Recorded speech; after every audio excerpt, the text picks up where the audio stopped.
বগুড়ার দুপচাচিয়ার গোবিন্দপুর ইউনিয়নের বিএনপির সদস্য নবায়ন ও নতুন সদস্য সংগ্রহ কার্যক্রমের উদ্বোধন করা হয়েছে। আজ বিকেল ৫টায় উপজেলার সাহারপুকুর বাজারে গোবিন্দপুর ইউনিয়ন বিএনপির সভাপতি মনোয়ার হোসেন হেলালের সভাপতিত্বে ও উপজেলা বিএনপির সাংগঠনিক সম্পাদক মেশকাতুর রহমানের সঞ্চালনায় প্রধান অতিথির বক্তব্য রাখেন বগুড়া জেলা বিএনপির সভাপতি রেজাউল করিম বাদশা। অন্যান্যের মধ্যে বক্তব্য রাখেন বগুড়া শহর বিএনপির সভাপতি হামিদুল হক চৌধুরী হিরু, দুপচাচিয়া পৌরসভার সাবেক মেয়র জাহাঙ্গীর আলম, উপজেলা বিএনপির সভাপতি মনিরুল ইসলাম স্বপন সহ আরও অনেকে। এই সময় নেতাকর্মীদেরকে সকল ভেদাভেদ ভুলে যেয়ে একসাথে কাজ করার আহ্বান জানানো হয়।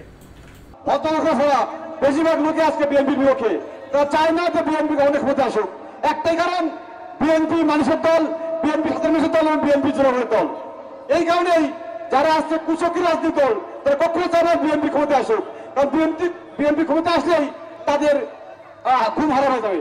জামাতে ইসলাম 1971 সালে বেইমানি করেছে, 1996 সালে বেইমানি করেছে, এখন 80 বেইমানি করছে। ওনারা পিয়ার করে এখন আবার আপনাদের কাছে দাঁড়িপাল্লায় ভোট চাচ্ছেন। এই বেইমানদের চিহ্নিত করতে হবে। এই বেইমানদের বাংলাদেশের ঠাঁই হবে না। পিয়ারের কথা বলে, তাদের কোনো প্রার্থী নাই। কাকে ভোট দিলেন আপনি, কাকে ভোট দেবেন আপনি নিজেও জানেন না। ভোট দেবেন মনে করেন দুপচাচিয়ায় হিরুকে ভোট দেবেন, কিন্তু এমপি হবে মনে করেন যে কাহালুর মোশাররফ। এমপি হিরু হতে পারবে না, কাহালুর মোশাররফ হবে। তাহলে তাকে কি আপনি ভোট দেবেন আপনার এলাকায়? ওনারা এই ভোট চায়। ওনারা বলে আজকে ওনাদের অনেক জনসমর্থন, ওনাদের নাকি ক্ষমতায় ওনারা চলে আসছেন, এইরকম ভাব। তা আমরা বলছি ভাই, আপনাদের এতই জনসমর্থন, তা ভোটটায় অংশগ্রহণ করেন।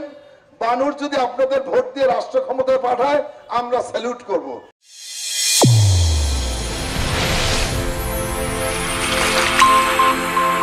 চ্যানেল A1 হৃদয়ের স্পন্দন।